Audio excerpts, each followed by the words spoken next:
Halo, assalamualaikum warahmatullahi wabarakatuh teman-teman. Selamat pagi, bagaimana kabarnya? Semoga sehat selalu ya. Nah, ketemu lagi dengan channel Al-Mahya dengan saya Andika Saputra. Pada kesempatan kali ini kita akan membahas terkait dengan tahapan pemberkasan kelulusan CPNS 2021 dan berkas-berkas yang perlu teman-teman persiapkan dari sekarang.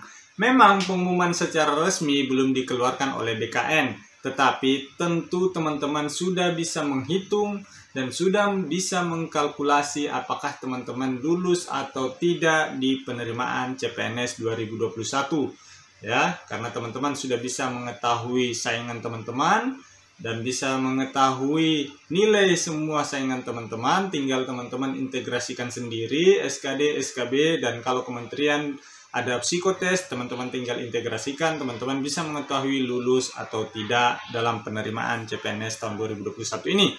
Oleh karena itu teman-teman, kita perlu mempersiapkan berkas atau tahapan pemberkasan kelulusan CPNS 2021 ini. Karena teman-teman, di tahun lalu ada teman kita yang ternyata tidak berhasil mendapatkan NIP hanya karena persoalan tidak lulus pemberkasan CPNS. Harapannya di tahun ini hal itu tidak terjadi ya teman-teman. Semoga teman-teman yang sudah susah payah dari tahap pemberkasan awal sampai dengan tahap SKB terakhir ini dan sudah nanti pada saat dinyatakan lulus atau yang berhak lulus sampai ke tahap pemberkasan tiba-tiba gagal di tahap pemberkasan kelulusan. Hal itu tentu tidak diinginkan. Oleh karena itu teman-teman perlu persiapkan dari sekarang karena cuma dikasih waktu kurang lebih sekitar 1 atau 2 minggu setelah kelulusan itu dilakukan tahapan pemberkasan dan cukup banyak berkas yang perlu teman-teman persiapkan. Ini saya presentasikan, saya sajikan video ini berdasarkan pengalaman pribadi saya, berdasarkan yang instansi saya minta. Jadi ya teman-teman perhatikan dengan baik-baik dan ikuti saja seluruh permintaan yang diminta oleh BKD atau instansi teman-teman. Ya, jangan sampai gagal karena tidak mengikuti atau tidak memahami atau tidak mengikuti instruksi dari yang diperintahkan oleh instansi atau BKD masing-masing di setiap daerah. Ya, belajar dari pengalaman yang kemarin bahwa banyak teman-teman kita yang gagal administrasi karena tidak mengikuti apa yang diinginkan oleh BKD atau instansi masing-masing. Ya, oke teman-teman, sebelum lanjut ke berkasnya, kita perlu tahu apa saja tahapan pemberkasan. Jadi, kalau saya dulu ya teman-teman, pemberkasan itu pada saat saya lulus di Pemprov Sulsel itu ada 2 kali ya, ada tahapan online dan ada tahapan offline ya.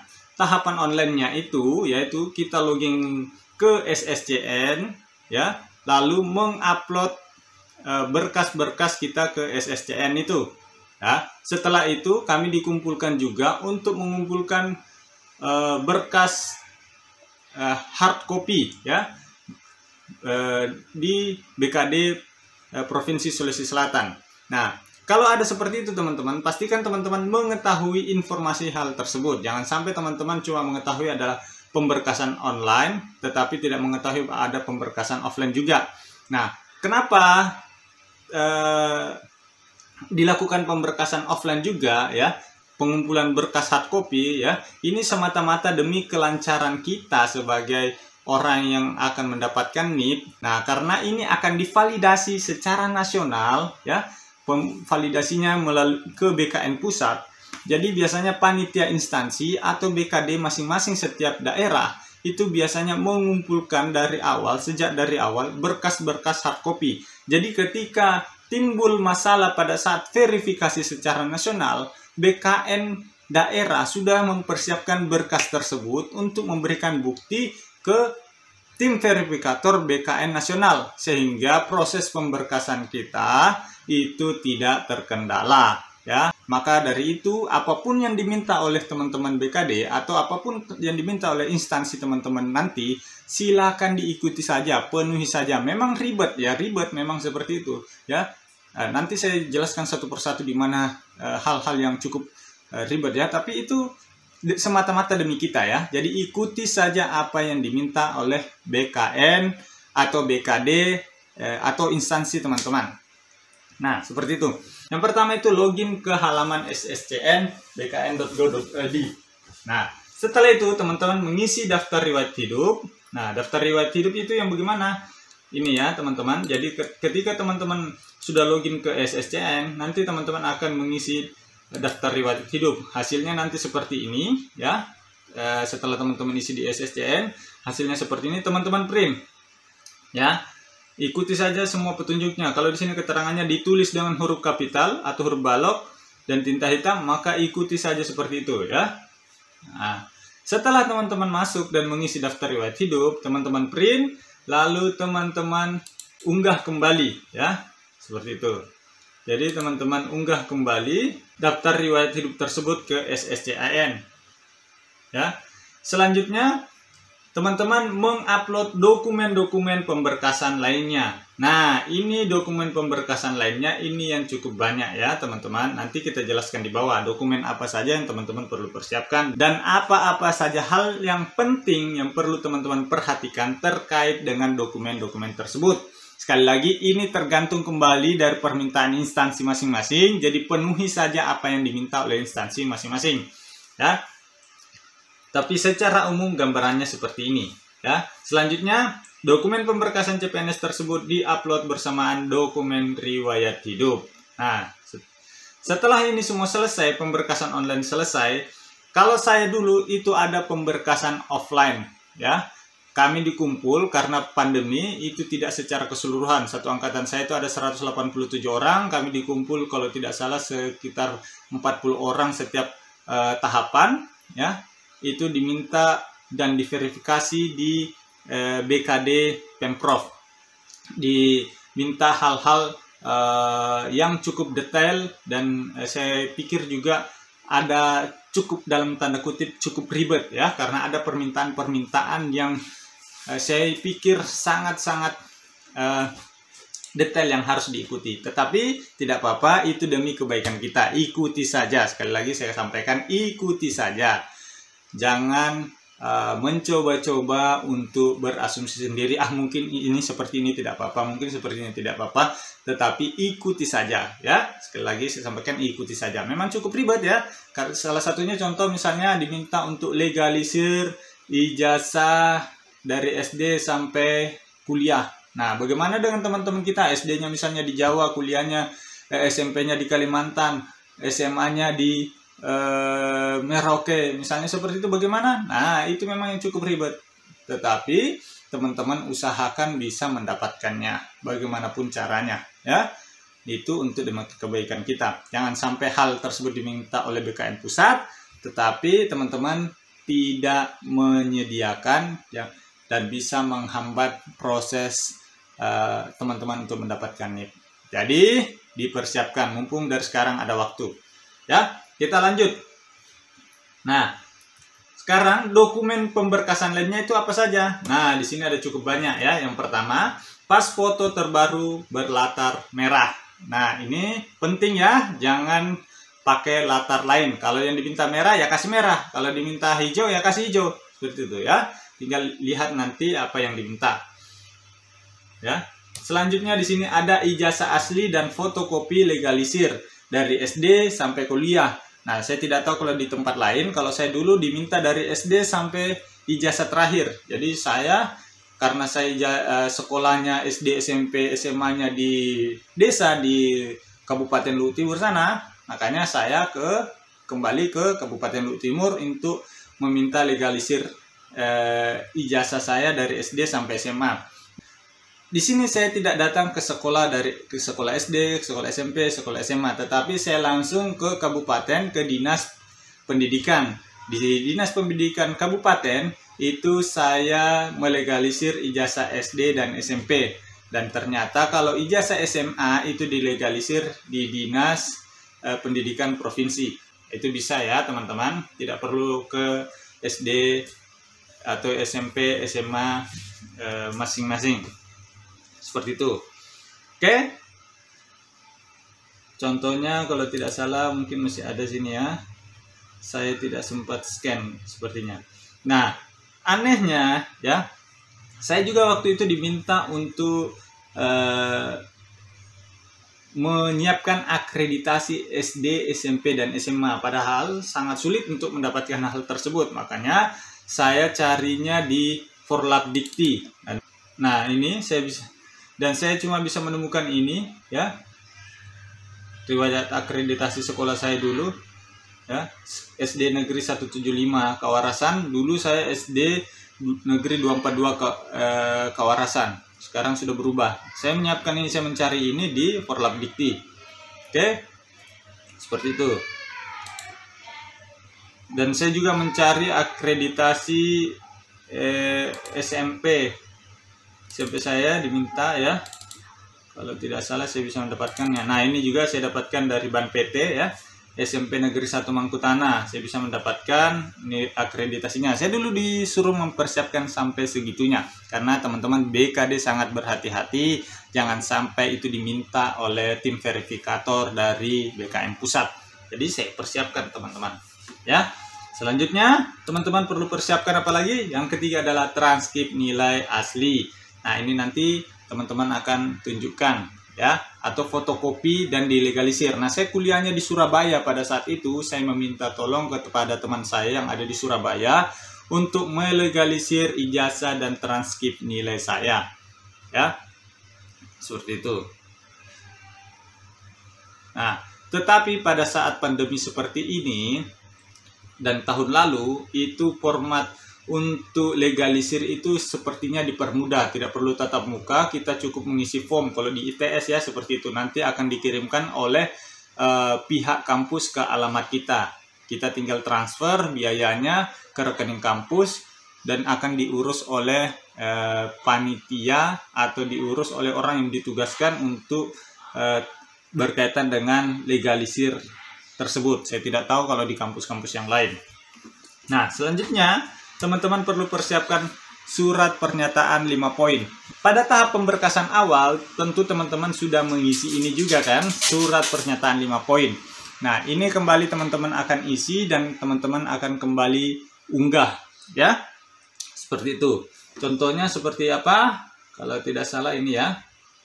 Nah, ini surat pernyataan 5 poin. Ini teman-teman isi ya, ditandatangani dan pakai materai yang diminta. Kalau materai 10.000 ya 10.000, jangan pakai 6.000 ya. Yang kedua, jangan pakai materai yang sama untuk beberapa dokumen ya, yang sampai itu menyebabkan teman-teman gagal ya. Selanjutnya teman-teman harus persiapkan surat pernyataan tidak minta mutasi. Contohnya yang seperti ini ya. Ini saya rasa teman-teman sudah isi pada saat pendaftaran awal ya. Pakai materai yang berbeda ya. Kalau minta 10.000 pakai 10.000. Oke, kita lanjut. Ada surat keterangan sehat jasmani dan rohani. Nah, ini juga teman-teman perlu perhatikan ya. Surat keterangan sehat jasmani dan rohani ini ada 2 jenis ya. Contohnya seperti ini. Nah, ini surat pemeriksaan kesehatan. Kalau ini sih normal ya, terkait dengan tinggi badan, berat badan, tekanan darah, nadi. Ini teman-teman bisa dapatkan di rumah sakit pemerintah. Disarankan untuk tes kesehatannya di rumah sakit pemerintah, jangan di klinik ya, supaya menjaga jangan sampai tidak diterima oleh BKM Pusat. Jadi hati-hati saja, kita pakai yang aman-aman saja. Tinggal 1 tahap teman-teman, jangan ngeyel ya. Ikuti saja apa yang diminta, seperti itu. Selanjutnya, ya, di sini tadi ada pernyataan surat keterangan sehat jasmani dan rohani. Nah, ini baru surat kesehatan jasmani. Nah, surat keterangan kesehatan rohani ini, ya, surat keterangan sehat rohani. Jadi di sini saya kemarin itu pada saat tes surat kesehatan rohani itu mengisi sekitar 500 soal, ya. Mengisi 500 soal dan hasilnya diperiksa oleh tim dokternya atau petugasnya, lalu dinyatakan sehat rohani, seperti itu ya. Kayak semacam tes kejiwaan. Contoh tesnya itu bagaimana kalau Anda melihat darah, apakah Anda suka melihat ke orang bertengkar, seperti itulah. Ada 500 jenis soal. capeknya yang mengisi jawabannya itu yang bikin jenuh ya, karena cukup banyak dan bacaannya cukup panjang-panjang. Nah, pada saat itu juga saya juga diminta untuk detail menyampaikan di sini keterangannya adalah surat kesehatan rohani. Sebenarnya format dari rumah sakit ini adalah surat keterangan sehat mental kalau tidak salah, tetapi yang diminta adalah surat kesehatan rohani. Makanya saya bermohon ke pihak rumah sakitnya ya untuk menggantinya menjadi surat kesehatan rohani, karena ada teman saya menyampaikan di grup panitia, di grup yang teman-teman lulus, karena nanti pasti teman-teman BKD akan membuat satu grup bagi teman-teman yang sudah dinyatakan lulus semua, dan informasi akan terpusat di situ. Teman-teman pantau terus informasi itu ya. Di grup ditanyakan bagaimana kalau keterangannya di situ adalah surat kesehatan mental tetapi ditolak ya, harus sama persis. Itu merupakan sikap kehati-hatian dari teman-teman kita BKD demi kelancaran kita juga. Jadi ikuti saja. Maka pada saat itu saya menghadap ke pihak rumah sakit untuk memohon digantikan kopnya ini. Awalnya menolak sih karena mereka sudah punya format sendiri, tetapi kita jelaskan akhirnya bersedia di request sesuai dengan permintaan kita. Nah, seperti itu ya, teman-teman. Selanjutnya, teman-teman perlu persiapkan apa lagi? Yaitu surat keterangan bebas narkoba. Nah, di sini pun juga saya mau cari aman ya, saya cari aman. Surat keterangan bebas narkoba itu ada yang 3 variabel atau 3 pemeriksaan ya. Ada yang 5 pemeriksaan. Teman-teman kalau 3 pemeriksaan juga, karena ada teman saya melakukan 3 pemeriksaan itu diterima juga tapi pada saat itu saya berpikir saya tidak mau ambil risiko, daripada saya bolak-balik, saya langsung ambil yang 5 pemeriksaan ya, karena saya yakin juga tidak pernah gunakan narkoba, jadi saya ambil yang paket komplitnya ya, ada 5 pengujian ya, paket keterangan bebas narkoba. Nah, teman-teman kalau nanti diminta keterangan bebas narkoba, silakan mau pakai 3 pengujian atau 5 atau 6 pengujian juga boleh ya. Itu harganya berbeda di setiap rumah sakit. Ya, seperti itu. Teman-teman persiapkan dari sekarang. Ya. Terus atau teman-teman bisa menunggu dulu, kalau ini kan sehari kelar ya. Jangan sampai diminta surat keterangan bebas narkobanya ada jangka waktu tertentunya ya, seperti itu. Nah, selanjutnya teman-teman perlu persiapkan SKCK. Nah, ini juga saya rasakan yang paling cukup ribet ya pada saat itu adalah pengurusan SKCK, karena pada saat saya awalnya pulang ke daerah saya ke Luhut Timur, saya sekaligus mengurus SKCK, tetapi saya tidak tahu ternyata yang diminta dari SKCK saya itu sangat detail ya, diminta seperti ini. Saya sampaikan mana ini. Nah, seperti ini. Nah, pada saat itu saya sampai 3 kali mengurus SKCK. Yang pertama saya mengurus pada saat saya ke daerah saya ke Luhut Timur sana, pada saat melakukan legalisir ijazah, dan sekaligus saya mengurus SKCK, tetapi saya tidak tahu, belum ada informasi di grup bahwa keterangannya harus adalah pemberkasan CPNS. Pada saat itu saya menulis di sini ya, keperluannya adalah untuk pemberkasan kelulusan CPNS 2021 ya pada saat itu. Nah, saya urus, dan ternyata pada saat saya sampai ke Makassar dan ada informasi di grup bahwa keterangannya harus pemberkasan CPNS. Aduh, itu saya komplain, saya sampaikan apakah tidak bisa seperti ini, tetapi ditolak, dikatakan ikuti saja apa yang diminta oleh panitia. Ya sudah, saya kembali minta tolong orang di daerah untuk mengganti nama menjadi pemberkasan CPNS. Tetapi ternyata ada informasi selanjutnya bahwa tanda tangannya adalah harus tanda tangan basah, tidak boleh adalah tanda tangan stempel ya, atau tanda tangan yang di print. Ya, karena sekarang di daerah banyak seperti itu. Akhirnya saya kembali lagi untuk mengurus SKCK yang ketiga kalinya ya, dengan meminta tanda tangan basah ya, seperti itu, bukan ada hasil scan tanda tangannya ya. Cukup ribet memang, tapi ikuti saja teman-teman ya, jangan sampai gagal seperti itu. Nah, Selanjutnya teman-teman perlu persiapkan apa? Pengalaman kerja. Nah, saya juga ini ada scan pengalaman pengalaman kerja saya, tapi sampai sekarang ini belum disesuaikan ya. Harusnya kalau kita kerja di swasta ya, itu kalau misalnya kita 10 tahun kerja di swasta, maka masa kerja kita sebagai PNS akan dihitung 5 tahun atau bagi duanya dari masa kerja kita di swasta, seperti itu. Kalau kita di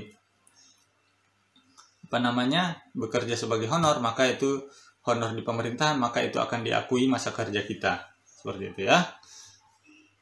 Terus selanjutnya adalah akreditasi kampus ya, ini sama tadi ya dengan poin nomor 3, sekaligus saja diurus akreditasi kampusnya ya, itu bisa di-download di Ban PT juga. Kalau misalnya dari kampus ada lebih bagus, tapi kalau tidak ada bisa di-download di Ban PT. Oke, selanjutnya ada KK yang perlu teman-teman urus dan perlu teman-teman persiapkan. Ini pasti sudah punya ya, nggak mungkin sampai tahap sekarang kalau tidak ada KK-nya ya teman-teman. Oke teman-teman, mungkin itu saja yang perlu saya sampaikan. Semoga teman-teman bisa lancar dalam proses pemberkasan kelulusannya ini. Bagi teman-teman yang ada informasi lain, mungkin silakan tulis di kolom komentar. Siapa tahu saya ada lupa menyampaikan pemberkasan apalagi yang tidak saya cantumkan di sini. Nah, bisa teman-teman tulis di kolom komentar. Semoga informasi ini bermanfaat untuk teman-teman ya, dan semoga teman-teman bisa mendapatkan NIP. Dan saya berterima kasih kepada teman-teman semua. Ternyata alhamdulillah sangat-sangat banyak testimoni yang masuk ke WA saya yang menyatakan lulus setelah membeli modul dari kami ya, setelah mendapatkan modul-modul SKB dari kami. Itu sangat-sangat bersyukur. Saya ucapkan selamat bagi teman-teman. Dan bagi yang belum beruntung lulus ya, saya sampaikan jangan menyerah, persiapkan lagi mulai dari sekarang. Nah, saya sekarang lagi menyusun buku ya, hard copy bentuknya ya, supaya teman-teman dipandu secara jelas ya, dari tahap awal mulai pemberkasan sampai bagaimana caranya menjawab sanggah kalau teman-teman tidak lulus sanggah, sampai dengan pada saat latsar. Itu saya menyusun bukunya. Insya Allah tanggal 1 Januari saya terbitkan bukunya, cetakan pertamanya ya. Semoga itu nanti bisa membantu teman-teman. Sekian, terima kasih. Assalamualaikum warahmatullahi wabarakatuh.